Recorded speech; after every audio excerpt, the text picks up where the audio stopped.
अस्सलाम वालेकुम, मैं हूं मुनीज़े जहांगीर और आप देख रहे हैं प्रोग्राम स्पॉटलाइट। नाजरीन, इलेक्शन कमीशन ने पाकिस्तान तहरीक इंसाफ की दरख्वास्त मुस्तरद कर दी है और अब यूसुफ रजा गिलानी सेनेट चेयरमैन का इलेक्शन लड़ सकेंगे, जो एक दिन बाद है। अगर आप सूरत हाल देखें सेनेट के अंदर, तो इस वक्त अपोजिशन के पास 52 अराकीन है, 52 अराकीन की हमायत उनको हासिल है और अगर हुकूमत की तरफ देखें तो उनके पास 46 सेनेटर्स हैं। अब ये देखना जरूरी है कि जो बंदर बांट हुई है ओहदों की, उसको जो छोटी पार्टीज हैं सेनेट के अंदर, वो कैसे देखती हैं। हमारे साथ हैं डॉक्टर जहांजेब जमालदीनी। उनका ताल्लुक पाकिस्तान की बलोचिस्तान नेशनल पार्टी मेंगल से है और वो 2015 से 2021 तक सेनेटर रह चुके हैं। हमें जल्द ही उस्मान काकड़ साहब भी ज्वाइन कर लेंगे, जिनका ताल्लुक पख्तूनख्वा मिली अवामी पार्टी से है और वो 2015 से 2021 तक सेनेटर रह चुके हैं। सबसे पहले डॉक्टर साहब आपसे पूछूंगी कि आपके इस वक्त सेनेटर्स 2 हैं सेनेट के अंदर, अगर मैं गलत नहीं हूं तो उसके अंदर आपने भी एक तजवीज दी थी पीडीएम को कि जो डेप्यूटी चेयरमैन है वो जेयूआई फेस से नहीं होना चाहिए, वो आपकी पार्टी से होना चाहिए। ये दुरुस्त है? ये दुरुस्त खबर थी? जी बिल्कुल, ये दुरुस्त है और मैंने पीडीएम के इजलास में भी ये रिक्वेस्ट की थी कि कम से कम बलूचिस्तान नेशनल पार्टी, अगर मतलब आप उसे भी जो है इग्नोर न करें, उसे एक ओहदा खास कर पार्लियामेंट में डिप्टी स्पीकर का ओहदा आप हमें दे दें इस बार, और 3 साल के बाद किसी दूसरे बलूचिस्तानी को दे दें तो कुछ ज्यादा ही बेहतर होगा। ये जो है ना, इसकी रिपरकशंस भी ज्यादा होंगे, लोग ये समझेंगे कि भाई बलूचिस्तान नेशनल पार्टी भी जो है ना ऑन बोर्ड है और उसकी भी कदर मंजिलत है पीडीएम में। तो बहरहाल हमारी जब ज्वाइंट मीटिंग मुख्तलिफ पार्टीज की हुई तो जमीयतुल उलमा इस्लाम के दोस्तों ने जो है ना कुछ ज्यादा ही जो है इसरार किया कि ये सीट आप हमारे लिए इस वक्त छोड़ दें, मुस्तकबिल में देखा जाएगा 3 साल के बाद, फिर जाके हम देखेंगे किसे किसे मिलना चाहिए। तो अहले बलूचिस्तान का हक है और खसूसन बलूचिस्तान नेशनल पार्टी का कि उसे जो है ना डिप्टी चेयरमैन का सीट दे दिया जाता। बहरहाल अभी जो है ना बाद में जो है ना यूनानिमसली हमने ये सीट जो है ना, मेरे एतराज के एहतजाज के बावजूद भी ये सीट जो है ना जमीयतुल उलमा इस्लाम को दे दी गई। उससे भी हम खुश हैं। इंशाल्लाह हमारी कोशिश होगी जमीयतुल उलमा इस्लाम की कि कैंडिडेट को भी हम जितवाने की बेइंतहा कोशिश करेंगे। ये हमारे फर्ज मनसबी है। नहीं, आपने कहा कि आप जितवाने की कोशिश करेंगे। डॉक्टर साहब, कत्ता कलामी माफ, आपने कहा आप जितवाने की कोशिश करेंगे, मगर ये सब कुछ हुआ, आपने कहा था कि जी डिप्टी चेयरमैन की सीट आपकी पार्टी को मिलना चाहिए, मगर उसके अंदर पाकिस्तान डेमोक्रेटिक अलायंस मूवमेंट ने आपकी बात ना सुनी। क्या वजह थी? क्या ऑब्स्टिकल था? किसने मना किया? क्या बातचीत हुई? देखें जी, मना तो किसी ने नहीं किया, चूंकि हमारे यहाँ 4 पार्टियां थी जिसमें जमीयतुल उलमा इस्लाम भी था, पख्तूनख्वा मिली अवामी पार्टी थी, अवामी नेशनल पार्टी और बलूचिस्तान नेशनल पार्टी और नेशनल पार्टी, 5 पार्टियां थी। तो इसमें जो है ना कम से कम 3 पार्टियां 4 पार्टियां जो है ना इसके उम्मीदवार थे। लेकिन चूंकि मैंने पीडीएम के जो है ना सरबराही इजलास में रिक्वेस्ट की थी कि इस बार जो डिप्टी चेयरमैन का सीट हमें मिलना चाहिए, बहरहाल दीगर दोस्तों के जो है ना इसरार और उनके जो है ना कहने पे हम इससे विद्रा कर गए और जमीयतुल उलमा इस्लाम को हमने दे दी। इसमें कोई प्रेशर की बात ही नहीं थी, कोई जो ना आप ये समझे कि रिक्वेस्ट और आप कह रहे हैं कि आप पीडीएम के साथ इकट्ठे हैं और उनके जितने भी ओहदे पे लोग हैं या जो भी गिलानी साहब को आप वोट देंगे। मुझे ये बताइए कि पाकिस्तान मुस्लिम लीग नून के 17 सेनेटर्स हैं, क्या वजह है कि वो दूसरी बड़ी पार्टी है पीडीएम के अंदर, उन्होंने क्यों नहीं डिप्टी चेयरमैन की सीट मांगी? क्या वो इस पूरे अमल से बाहर रहना चाहते हैं और अगले इलेक्शन की तरफ उनकी नजरें? जी नहीं, मेरे ख्याल में ऐसी कोई बात नहीं है। बुनियादी तौर पे यह है कि हमारे यहाँ जो है ना leader of opposition Muslim league को दे दी गई पीडीएम की तरफ से मुश्तरका तौर पे, और हमने ये डिसाइड किया कि ये बड़ा ओहदा है, ये उनके पास जाना चाहिए और सेनेट के उम्मीदवार जो है ना पीपल पार्टी के पास हो, जेयूआई के पास जो डिप्टी चेयरमैनशिप हो। तो इसी तरह ये बाहमी जो है ना मुफाहमत के तहत ही सियासत होती है, एक दूसरे का ख्याल रखा जाता है। लेकिन मैंने जो डिमांड की थी वो बुनियादी तौर पे ये था कि बलूचिस्तान के लोगों को कम से कम जो है ना किसी न किसी शेप में आप ऑनर करें, और खासकर बलूचिस्तान नेशनल पार्टी को, क्योंकि हैदरी साहब हमारे हैदरी साहब भी तो बलूचिस्तान से उनका ताल्लुक है ना। यही तो मैं कहना चाह रहा हूँ। उसका ताल्लुक भी बलूचिस्तान से है और वो जो है बलोच भी है, उनका भी ताल्लुक है। लेकिन हमने कहा पिछले बार चूंकि उन्हें 3 साल के लिए डिप्टी चेयरमैन मुंतखब किया जा चुका था, इस बार ये हमारे कोटे में आता तो कुछ ज्यादा ही बेहतर होती। लेकिन हाँ, लेकिन अभी चूंकि जो है उसे मिल चुका है तो हम उसकी कदर करते हैं। एक सवाल आपसे बनता है डॉक्टर साहब, वो ये है कि हमने देखा कि 2019 अगस्त में क्या हुआ जब सादिक संजरानी जो इस वक्त के चेयरमैन सेनेट है उनके खिलाफ अदम एतमाद की तहरीक जो थी वो चली, उसके अंदर 64 की हमायत थी और आप लोगों को, मगर और खड़े भी 64 सेनेटर्स हुए। फिर जब वो अंदर गए और बाहर आए तो 50 वोट पड़े जी आपके ग्रुप को। तो उस वक्त आप लोग जो अदम एतमाद की तहरीक या जो वोट था हार गए। इस बार क्या होगा? क्या 64 खड़े होंगे और वोट कुछ और पड़ेंगे? क्या होगा इस बार? देखें जी, खड़े होने की बात है नहीं। बुनियादी तौर पे हम शुरू से कहते चले आ रहे हैं कि इस मुल्क में अगर हमने आईन पाकिस्तान पे अमल दरामद करना है, जमहूरियत की मजबूती अगर हम चाहते हैं, और खासकर जो है ना यहाँ पे सैंक्टिटी यानी इज्जत और एहतराम अगर वोट और उसकी जो है ना लोगों की हमने रखनी है, तो बेहतर ये होगा कि जो भी कहीं से मुंतखब हो वो इस अपने जो है ना कमिटमेंट को ऑनर करे और अपने पार्टी के जो है ना डिसीजन के मुताबिक जो है ना वो वोट दिया करे। और ये चीज जो है ना निहायत जरूरी है। पिछले बार मेरे ख्याल में जो है ना उनसे भी यही सवाल करेंगे। उस्मान काकड़ साहब लेट हो गए थे मगर चंद मिनट रह गए हैं। काकड़ साहब, हमने देखा कि पिछले जो इलेक्शन से या अदम एतमाद की तहरीक थी सादिक संजरानी के खिलाफ, उसके अंदर क्या हुआ, और उसके अंदर 64 की हमायत थी आप लोगों को, मगर सिर्फ 50 वोट जो है वो आपको मिल सके। इस बार क्या होगा कि आपके पास नंबर्स तो हैं मगर क्या आप डिलीवर कर पाएंगे? उस दफा जो था सादा बात ये थी कि पैसे भी थे और डंडा भी था, नेब भी था। खान बेजंजो साहब को जो है हरवाया है, और इस दफा जो है अब अपोजिशन और भी जो है बुनियादी तौर पे अब बेदार हो चुके हैं। वो सब कुछ पुराने तजर्बे की बुनियाद पे भी जो है इस दफा इंशाल्लाह हम लूज नहीं करेंगे हर हालत में जो है। मगर आपको यकीन है कि उस बार जो डंडा चला था वो इस बार नहीं चलेगा? जरूर जरूर चलेगा। वो तो कहते हैं, वो तो हुकूमती जो कैबिनेट के मेंबर वो कहते हैं कि वो रियासत का भी उम्मीदवार है और हुकूमत का भी उम्मीदवार है। वो तो बरमला कह रहे हैं। और शबली साहब ने यहाँ तक कहा है, शबली साहब ने हम हर अरबा इस्तेमाल करेंगे जो है कि अपोजिशन को शिकस्त दे दें। मगर काकड़ साहब, ये तो वही सेनेटर्स हैं जिन्होंने उस वक्त भी वोट डाला था और सादिक संजरानी के हक में डाल दिया था। अब वही सेनेटर्स हैं, उनसे आपने क्या उम्मीद लगाई हुई है? नहीं, अब तो नए सेनेटर भी आए हुए हैं और हो सकता है कि इस दफा जो है बाज हुकूमत के सेनेटर जो है इस बात पे कन्विंस हो चुके हैं कि अपोजिशन के साथ देना चाहिए, जैसे कौमी असम्बली में दिया। और अब जो है तो अब तो सारे लोग बेजार हैं मौजूदा हुकूमत से कि यह हुकूमत का खात्मा हो और नया इलेक्शन हो। महंगाई, बदआमनी, बेरोजगारी, अब सब कुछ सारे अदारों को मफलूज कर दिया गया है। पार्लियामेंट को जो है, अदलिया को, मीडिया को, इलेक्शन कमीशन को जो है, तो अब तो लोग बेजार हो चुके हैं।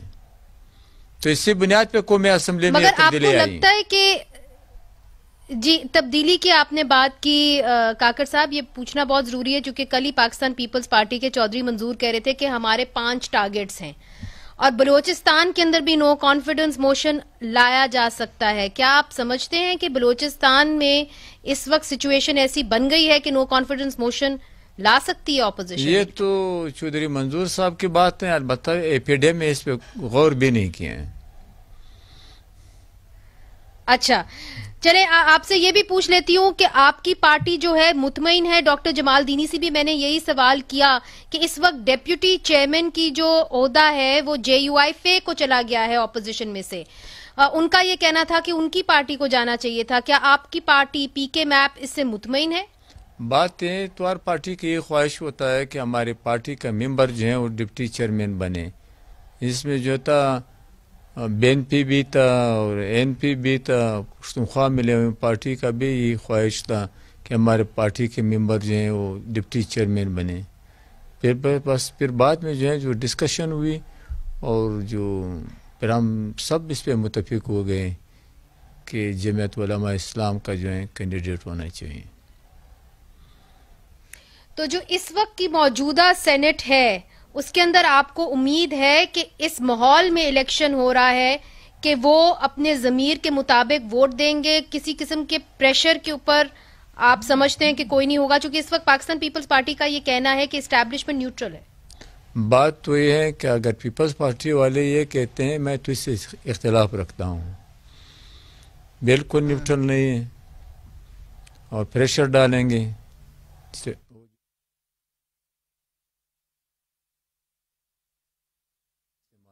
पैसों का जो है, जैसे अभी सेनेट के इलेक्शन में जो फाठा में अरबों रुपए, बलूचिस्तान में जो ठेकेदार कादर था तकरीबन 1 अरब के लगभग उसने जो पैसे लगाए हैं, 11 वोट लिया। पाकिस्तान के तारीख में किसी भी सियासी लीडर ने 11 वोट नहीं लिया है सेनेट में, जो एक आजाद उम्मीदवार ने। मगर आपको उम्मीद है कि इस बार आपका उम्मीदवार जीतेगा? इंशाल्लाह इस दफा बिल्कुल उम्मीद है कि हम जीतेंगे जो अपोजिशन के उम्मीदवार हैं दोनों। उस्मान काकर साहब बहुत शुक्रिया, डॉक्टर जहांजेब जमालदीनी साहब बहुत शुक्रिया। नाजरीन कह रहे थे कि उनको उम्मीद है कि इस वक्त उनके उम्मीदवार जीतेंगे, मगर ये भी कहना है उनका कि इस वक्त जो इलेक्शंस हो रहे हैं वो एक फेयर एंड फ्री एटमॉस्फेयर के अंदर नहीं हो रहे हैं। नाजरीन इधर वक्फा लेते हैं, वक्फे के बाद आपको दिखाते हैं कि क्या हो रहा है पाकिस्तान के अंदर, क्या हम कोविड के हवाले से एक तीसरी वेव की तरफ बढ़ रहे हैं कि नहीं, ये सब कुछ वक्फे के बाद।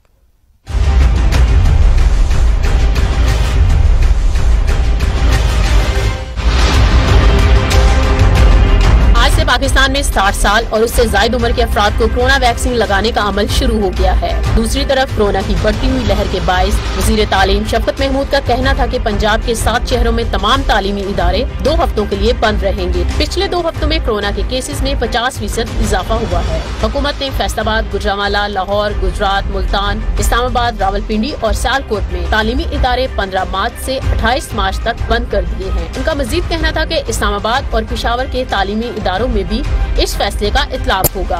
वज़ीर आज़म के मुआवने खुसूसी डॉक्टर फैसल का कहना था कि पिछले महीने के मुकाबले में अस्पतालों में मरीजों का रश बढ़ गया है। बढ़ते हुए केसेस की वजह से शाम 6 बजे तफरीही पार्क बंद करने का फैसला भी किया गया है, जबकि इस्लामाबाद में दफातर में 50% अमले की हाजिरी के फैसले पर अमल दरामद जारी रहेगा।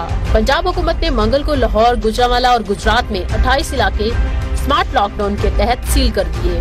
याद रहे कि 24 फरवरी को national command and operation centre ने कोरोना पाबंदियों के हवाले से नरमी का फैसला किया था, जबकि हुकूमत की तरफ से पाबंदियां लगाने और उठाने का फैसला किया जा रहा है। लेकिन वैक्सीन के हसूल के लिए हुकूमत की तरफ से कोई अमली इक़दाम सामने नहीं आए। वेलकम बैक नाजरीन, आपने कोरोना वबा के हवाले से ये जो रिपोर्ट है और आज जो इकदाम उठाए गए हैं वो आपने देखी। हमारे साथ होंगी डॉक्टर नौशीन हामिद, पार्लिमानी सेक्रेटरी हैं बराए national health services regulation and coordination, और इधर हमारे साथ स्टूडियोज में है doctor Ashraf Nizami, Pakistan medical association Lahore के सदर हैं। बहुत बहुत शुक्रिया।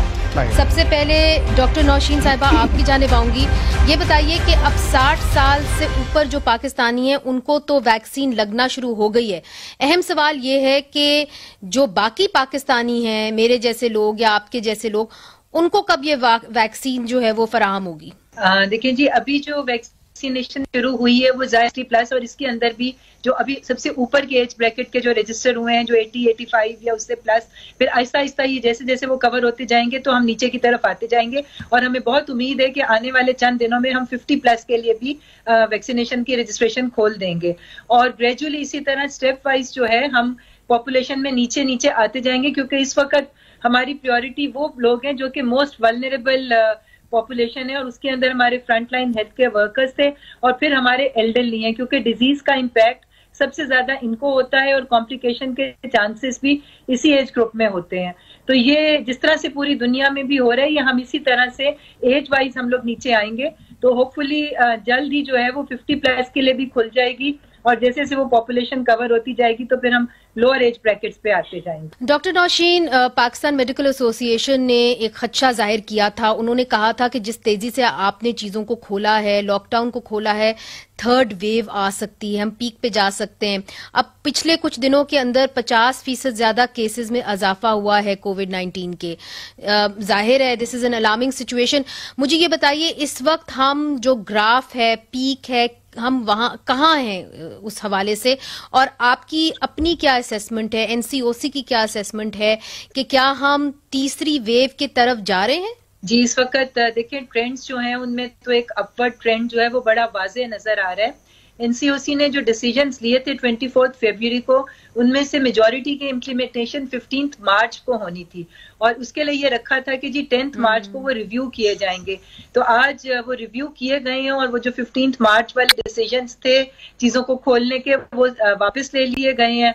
और अभी मैं समझती हूँ कि जो ट्रेंड हमें नजर आ रहा है इसमें डेफिनेटली हमें नजर आ रहा है कि हम एक इजाफे की तरफ जा रहे हैं। जिस तरह हॉस्पिटल्स में बर्डन बढ़ गया है, जिस तरह पॉजिटिविटी रेशियो जो है वो हमारा बढ़ गया है, तो इसलिए सारे डिसीजन जो है वो रिव्यू किए गए हैं और उनको वापस लिया गया है। जिसके अंदर शादी हॉल्स को इंडोर जो केटरिंग थी उसको भी खत्म किया गया है, जो आपके सामने पीएसएल के मैचेस जो थे उनको भी खत्म कर दिया गया है, और इसी तरह पार्क्स वगैरह जो तफरी मुकामात है।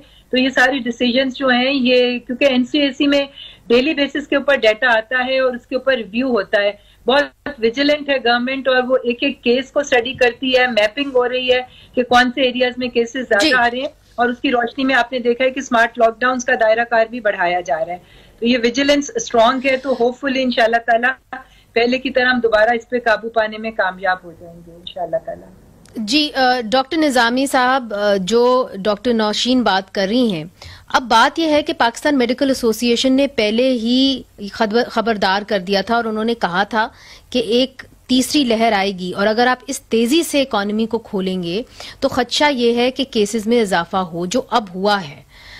अब आप क्या समझते हैं कि जो हुकूमत ने इकदाम उठाए हैं वो काफी हैं?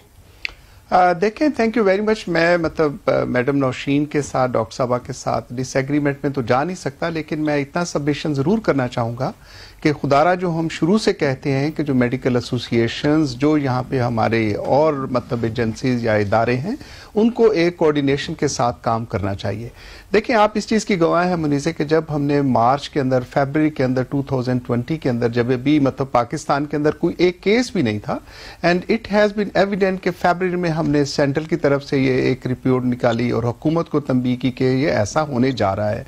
फिर मार्च के अंदर हमने लाहौर के अंदर the first seminar that was held by the Pakistan medical association, और हमने इन डिटेल, इन डेप्थ इनको हुकूमत को ये बताया था कि ऐसा हो सकता है। फिर आप इसकी गवाह हैं कि तफ्तान बॉर्डर खोला गया, फिर यही समझा गया कि एक आगे हैं बसों के अंदर ले जाएंगे, चीजें कुछ नहीं होंगी। मैं एक आपसे शेयर करूंगा कि अभी भी आने की खातिर बदकिस्मती है कि हम कहते हैं कि थर्ड वेव या सेकंड वेव। मेरा ये मानना है कि we have not come out of even the first wave. जब फर्स्ट वेव आती है, जब तक आप जीरो को टच नहीं करते तो उस वक्त तक आप सेकंड वेव या थर्ड वेव की बात नहीं कर सकते। Pakistan unfortunately is a country के जहां पे गालिबन, जितना मतलब मैं देख चुका हूं या चीजों को जितना मैं समझता हूं या देखता हूं, उसके अंदर कोई ऐसा दिन हमारे साथ नहीं आया कि जिसको हमने जीरो को टच किया। यस, ऑफिशियली कहते हैं कि जी ऑफिशियली हमारे साथ रिपोर्ट में नहीं आया ना डॉक्टर साहब, मगर जो इस तरह दुनिया में नहीं, दुनिया में आए हैं, ऐसी बात नहीं है, दुनिया के अंदर आए हैं। मतलब आपके सामने चाइना है, you see the Australia, you see the New Zealand, you see the ठीक है ना, ऐसी चीज आती है। देन यू से इट के जनाब जीरो पे आके फिर हम ऊपर उठे। But having said, not going in that debate के सेकंड है या थर्ड है। अब क्या लॉकडाउन के हवाले से जो इन्होंने इकदाम उठाए हैं उसके ऊपर देखिए, मैं एक इसमें भी देखिए, अब इकदाम जो लॉकडाउन का हम समझते हैं ना कि सिंगल लाइनर इसके साथ कर दें, एक हुकूमत की जो मैं समझता हूं बदकिस्मती से ही मुझे ये कहना पड़ता है कि हम मतलब इसके साथ जो माइलेज लेना चाहते हैं कि हमारे डिसीजंस, हमारे एक्शंस इतने अच्छे थे कि हमने इसके ऊपर कंट्रोल कर दिया। अब ये मैसेज कन्वे करना दुनिया के अंदर, ऑनरेबल प्राइम मिनिस्टर साहब ही मतलब हाथ मार के कह देने के देखें जी हमारे डिसीजंस ऐसे कि दुनिया हमसे सीखने आ रही है, मतलब अल्लाह करे ऐसा ही हो। मतलब आई प्रे टू ऑलमाइटी कि ऐसा ही हो, मेरे मुल्क का नाम ऊंचा हो, हमारी हुकूमत का नाम ऊंचा हो। लेकिन ये हकीकत के पास चीजें भी नहीं होती। अभी करने की खातिर आप तजवीज क्या है आपकी, पीएमए की क्या तजवीज? अभी हम पीएमए तजवीज यही करना चाहेंगे कि एक तो अपने जो हो चुका है, जो गुजरी है हुकूमत को, उसके सियाको सबाक के साथ इसका अहाता करना चाहिए। अपने डिसीजन मेकिंग के अंदर जो लोग मैटर करते हैं, जो लोग कंसिडर करने चाहिए इनको, उनको अपने साथ ऑन बोर्ड लेके आए ताकि एक अच्छे किस्म के डिसीजन कर सकें जिससे हम खल्के खुदा को। एक ये कहना कि जी मईशत खराब हो जाएगी, लोग भूख से मर जाएंगे, आई थिंक ये एक ला हासिल किस्म की गुफ्तगू है। नहीं, मगर हुकूमत क्या आपसे कंसल्ट नहीं करती, आपसे मुशावरत नहीं करती? देखिए जी, आपके साथ जब आपको याद होगा जब आपने डॉक्टर जफर मिर्जा साहब का इंटरव्यू किया था और मैंने कहा था कि जी हमसे कंसल्ट नहीं करती, मिर्जा साहब ने कहा कि नहीं, हमने कराची में फलां एक साहब से पूछ लिया था, लिहाजा हमने कंसल्ट कर लिया। तो ये जो एक मतलब इन हेस्ट करके और सिर्फ एक कहने की खातिर के देखें, अच्छा, ये आपने जो बात कही है ये अहम है। डॉक्टर नौशीन, आप समझती हैं कि कंसल्ट करना चाहिए, मुशावरत करनी चाहिए बाकी डॉक्टर से? After all PMA Pakistan medical association एक बहुत बड़ा ग्रुप है डॉक्टर्स का, उनके सदर आपके सामने बैठे हुए, मुशावरत करके मामला के साथ निपटना नहीं चाहिए? देखिए बिल्कुल जी, देखिए ये तो हमारे जो है ये हमारे फ्रंट लाइन वॉरियर्स हैं और सारा ये डिजीज की पेंडेमिक जो है वो इन्हीं लोगों के ऊपर डिपेंड कर रही है, क्योंकि असल में तो पेशेंट्स को ये डील करते हैं, फ्रंट लाइन पे तो ये लोग होते हैं। तो बिल्कुल इनकी राय जो है वो बहुत अहम है और सबको इनकी राय को अहमियत देनी भी पड़ती है। मगर इसमें यह है कि एनसीओसी के अंदर तकरीबन ये तमाम डाटा जो पूरे मुल्क से आता है और उसमें एक्सपर्ट्स भी बैठे होते हैं जो कि उसको बहुत क्लोजली मॉनिटर कर रहे होते हैं। तो बहुत सारी चीजें जो हैं वो कंसिडर की जाती हैं। अब ये कह देना कि जी इकोनॉमी हम टोटली क्लोज कर दें या टोटल लॉकडाउन कर दें, तो वो देखिए ये कोई नहीं कह रहा। डॉक्टर साहिबा, मुझे इजाजत दीजिए, मुझे एक वक्फा लेना है यहाँ पे डॉक्टर साहिबा, उसके बाद आपसे पूछूंगी कि एक खबर आई कि पाकिस्तान के पास ऐसे कोई प्लान्स नहीं है कि वो वैक्सीन खरीदे। इसके ऊपर आपसे पूछूंगी, जो भी हम वैक्सीन इस्तेमाल करें हमें डोनेट की गई है, खरीदने का कोई प्लान नहीं है, क्या इस खबर में सदाकत है या नहीं, ये पूछूंगी आपसे वक्फे के बाद।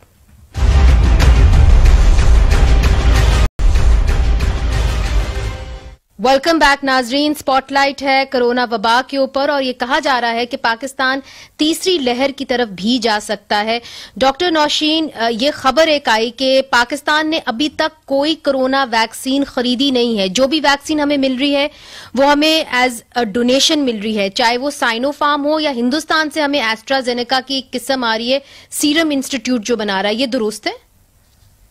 जी देखिए, साइनोफार्म तो हमें बिल्कुल एज अ गिफ्ट मिली है और जो एस्ट्राजेनेका की हमें वैक्सीन मिल रही है ये हमें कोवैक्स के प्लेटफॉर्म से मिल रही है, जो कि ग्लोबल प्लेटफॉर्म है जिसके अंदर 189 कंट्रीज ऑफ द वर्ल्ड जो उसकी मेंबर हैं। और उनकी कमिटमेंट यही थी कि वो अक्रॉस द बोर्ड, चाहे डेवलप हो या अंडर डेवलप कंट्रीज हो, उनकी 20% पॉपुलेशन को कोवैक्स जो है वो फ्री वैक्सीन प्रोवाइड करेगा। तो ये ग्लोबल कमिटमेंट थी जिसके तहत एस्ट्राजेनेका हमें मिल रही है।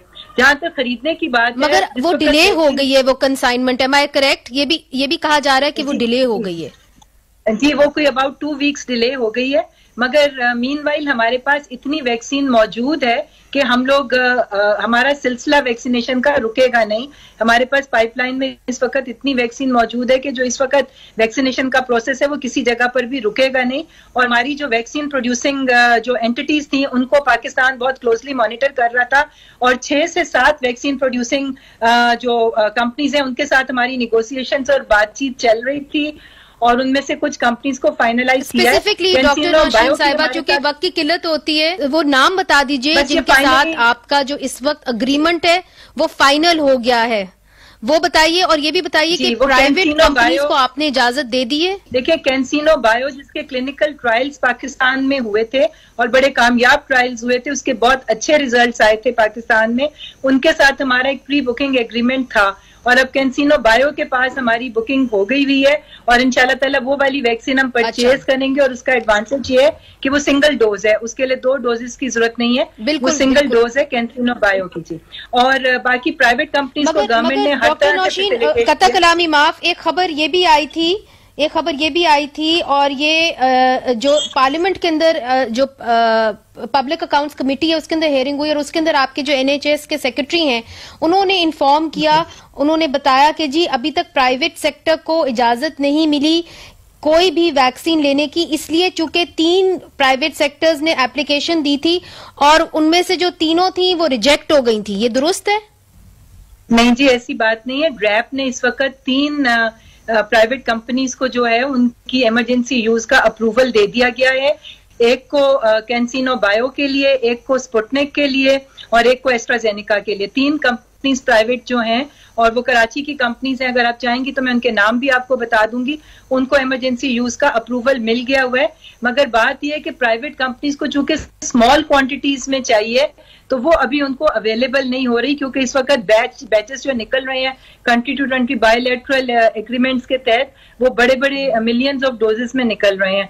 तो इसलिए प्राइवेट कंपनीज को थोड़ी सी प्रॉब्लम आ रही है इसको प्रोक्योर करने में, पर गवर्नमेंट के एंड से उनके लिए तमाम प्रोसेसेस को फैसिलिटेट कर दिया गया है।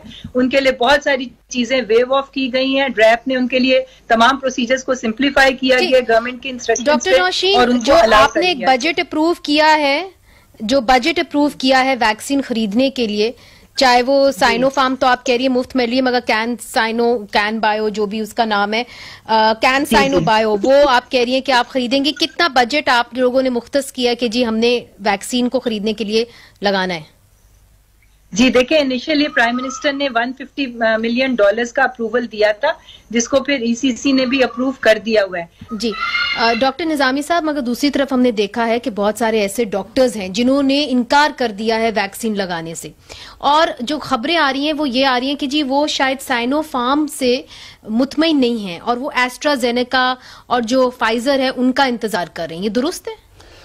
इससे पहले अगर मुझे इजाजत दें तो मैं जल्दी में 3-4 पॉइंट्स जो कि आप अभी मतलब मैडम नौशीन के साथ बात कर रहे थे, आई वुड लाइक टू मतलब give my point of view कि हुकूमत ने, एक तो आपने भी जो कहा कि हुकूमत ने अभी तक कोई ऑर्डर प्लेस नहीं किया है टू परचेज, और जितनी भी वैक्सीन बनाने वाले ममालिक हैं वहां पे ऑलरेडी ऑर्डर्स हो चुके हैं, और अगर पाकिस्तान की बाई करने की बारी भी आएगी तो उसको कम अज कम 1 साल लगता है, ये हफ्तों महीनों वाली बात नहीं है। दूसरी चीज मैं आपसे शेयर करना चाहूंगा कि Pakistan is under the same countries within the region, not to the global, कि हमारे यहाँ जो वैक्सीनेशन का प्रोसेस है इतना स्लो और सुस्त रवि का शिकार है। इस वक्त हमारे रीजन के अंदर जो टॉप पे हैं दैट इज द श्रीलंका, फिर बांग्लादेश है, इंडिया है, नेपाल है, और हम हजारों में, अगर आप मतलब ग्राफ आप अगर शेयर करेंगी तो मैं समझता हूं कि उसके साथ होगा। इट इज वेरी अनफॉर्चुनेटली कि उसके साथ हो। तीसरी चीज मैं आपसे शेयर करना चाहूंगा कि ये जो है कि पाकिस्तान को तो अभी तक अपनी कैपेसिटी जो वैक्सीन की बनाने की खातिर थी सोच लेना चाहिए था कि we have to produce the vaccine Pakistan के लिए। आपके लिए शायद जो चंबे की हम मतलब हिंदुस्तान को सब कुछ बुरा भला जो भी कहते हैं, 50 लाख उन्होंने डोनेट कर दी बांग्लादेश को, और हम मतलब चाइना के अच्छे दोस्त हैं कि हमें 5 लाख देके, और हमें अभी तक यही नहीं संभालने मतलब वो नहीं पड़ी कि कैसे हम उसको यूज करेंगे, and what a slow process it is कि पाकिस्तान के अंदर मतलब रफली अगर देखा जाए तो अगर हेल्थ प्रोफेशनल्स को देखें जो रजिस्टर्ड हैं, ये अबाउट कोई 5 लाख के करीब हमारे पास लोग हैं, जिसमें मिडवाइफ्स भी हैं, डॉक्टर्स भी हैं, नर्सेज हैं, पैरामेडिकल स्टाफ है। अगर हम उनकी रजिस्ट्रेशन की खातिर, आई एम वेरी हैप्पी कि फैसल साहब के साथ मेरी इत्तेफाक से गुफ्तगू हुई, उन्होंने फरमाया कि हम डैशबोर्ड बना रहे हैं जो मेडिकल हेल्थ वर्कर्स हैं उनके लिए करेंगे। अब आप मतलब मीडिया के साथ रखती हैं कि मेरे जैसे बंदे को भी ये नहीं पता कि हुकूमत जो ये अच्छा कदम कर रही है कि medical professionals, and mean by medical professionals जो कि गवर्नमेंट सर्वेंट नहीं है, पब्लिक सेक्टर को नहीं कर रही है, उसके लिए रजिस्ट्रेशन के लिए लोगों को पता ही नहीं है। यानी कि एक मीडिया अवेयरनेस कैंपेन होनी चाहिए। अब मैं एक और आपसे अर्ज करूं कि इस वक्त जो ऑफर हुई है, एक स्टडी पाकिस्तान में की गई है कि मोर देन 56% लोग हैं कि उनको टच ही नहीं किया गया। अभी ये 4-6 दिन की बात है। डॉक्टर निजामी, जो आपने पॉइंट्स उठाए बड़े अहम हैं। डॉक्टर नौशीन से मुझे इजाजत दीजिए, मैं डॉक्टर नौशीन से ये पूछूं। डॉक्टर नौशीन, जो डॉक्टर निजामी कह रहे हैं कि अभी तक आपने कोई ऑर्डर प्लेस नहीं किया, इज दैट करेक्ट खरीदने के लिए? देखिए जी, जो कैंसिनो बायो के ट्रायल्स हमारे मुल्क में हुए हैं उसके एक बाइंडिंग होती है उस कंपनी के ऊपर कि जहां पर उन्होंने ट्रायल्स किए हो वहां पर उनको वो टाइमली उस वैक्सीन को प्रोवाइड करें, और हमारी उनके साथ प्री बुकिंग एग्रीमेंट हो चुकी हुई है। इसलिए मैं समझती हूँ कि आने वाले कुछ दिनों में कैंसिनो बायो जो है वो हमें मिल जाएगी। मैं एग्जैक्ट अभी टाइम फ्रेम आपको नहीं बता सकती, मगर क्योंकि ये हमारी मुझे इजाजत दीजिए डॉक्टर साहिबा, मुझे इजाजत दीजिए। देखिए, कैंसिनो बायो आप खरीद लेंगे, मगर आपने खुद अभी बताया कि एस्ट्राजेनेका जो है और दीगर जो वैक्सीन्स हैं प्राइवेट कंपनीज उनको खरीदना चाह रही हैं, स्पुतनिक इंक्लूडेड, मगर वो इसलिए नहीं खरीद सकती क्योंकि वो छोटे बैचेस खरीदती हैं। हुकूमत जो है वो बड़ा बैच खरीदती है। तो अगर ऐसा है तो फिर तो यहाँ पे एस्ट्राजेनेका और स्पुतनिक आ ही नहीं सकते, चूंकि वो छोटे बैचेस में बिक ही नहीं रहा। देखिए, जब कंट्री लेवल के ऊपर बात होती है ना, गवर्नमेंट टू गवर्नमेंट, तो वो चीजें थोड़ी फैसिलिटेट हो जाती हैं। हमारी स्पुतनिक जो कि एक रशियन वैक्सीन है, उनके साथ भी हमारी बातचीत चल रही है। मगर बातचीत चल रही है, हतमी तौर पे आपकी कोई अग्रीमेंट नहीं हुई। इस वक्त हमारे पास इतनी वैक्सीन मौजूद है कि जितने लोग सामने आ रहे हैं वैक्सीन लगवाने के लिए, उनके लिए हमारे पास सफिशिएंट है। और बाय द टाइम बाकी लोग भी अपने आप को वॉलंटियर करेंगे, मैं आपको अश्योर करती हूँ कि वैक्सीन उनके लिए भी पहुंच जाएगी हमारे पास। पर अनफॉर्चुनेटली मैं निजामी साहब की बात को बिल्कुल एग्री करती हूँ कि इस वक्त प्रोसेस बहुत स्लो है, मगर उसकी वजह यही है कि people are not coming forward. इसके लिए अवेयरनेस कैंपेन्स चलाने की जरूरत है, जिसके लिए गवर्नमेंट ने पूरी अपनी एक तो आप चलाएंगे, आप मीडिया अवेयरनेस कैंपेन्स चलाएंगे क्या? सदर पाकिस्तान, क्या वजीर आजम पाकिस्तान वैक्सीन लगाएंगे, लोगों को बताएंगे कि इसके अंदर कोई ऐसे मनफी असरात नहीं है? आपके क्या प्लान्स हैं इस हवाले से? जी देखें, इस वक्त डॉक्टर फैसल ने वैक्सीन आपके सामने लगवाई है। वो हेल्थ मिनिस्टर हैं, फेडरल हेल्थ मिनिस्टर हैं। एक मैसेज उन्होंने भी लगवा के दिया है, क्योंकि हेल्थ केयर प्रोफेशनल्स को लग रही थी, तो उसी के अंदर उन्होंने अब उस कैटेगरी में उन्होंने अपने आप को लगवाई है। अब जैसे ये 60+ की अब ओपन हो गई है, तो इंशाल्लाह आपके सामने हमारे दूसरे भी जो सीनियर लीडर्स हैं जो इस एज ब्रैकेट में आते हैं, वो लोग भी अपने आप को वॉलंटियर करेंगे और मीडिया के सामने वैक्सीन लगवाएंगे। ये बिल्कुल है इनका इस तरह का स्ट्रेटेजी, इंशाल्लाह सामने आ जाएगी। डॉक्टर निजामी साहब, कंक्लूडिंग रिमार्क्स, मेरे प्रोग्राम का वक्त बिल्कुल मैं जी बिल्कुल थैंक यू। मैं कंक्लूडिंग तो नहीं कह सकता, लेकिन इतना जरूर कहूंगा कि ये स्पुतनिक 5 के लिए मैं बाकायदा जिम्मेदारी से कह रहा हूं कि हुकूमत के साथ जब उन्होंने ऑफर की थी, हमने ड्रैब के चक्रों के साथ ही वो टर्न डाउन कर ली। अभी प्राइवेट इंस्टीट्यूशन की खातर के वाया दुबई परचेज करने के लिए प्राइवेट सेक्टर को दी जा रही है, और मैं आपके तवज्जो से आई थिंक कि you will speak about it, और आपको बोलना चाहिए इसके साथ कि हुकूमत जब प्राइवेट सेक्टर को एक प्रिवेंशन के लिए वैक्सीन को बगैर किसी कंट्रोल की इजाजत दे रही है, पहली बात तो यह है कि प्राइवेट सेक्टर को यह इजाजत देना और हुकूमत की पहलू तही करना कि वैक्सीनेशन करने की खातिर यह काबिल कबूल नहीं है।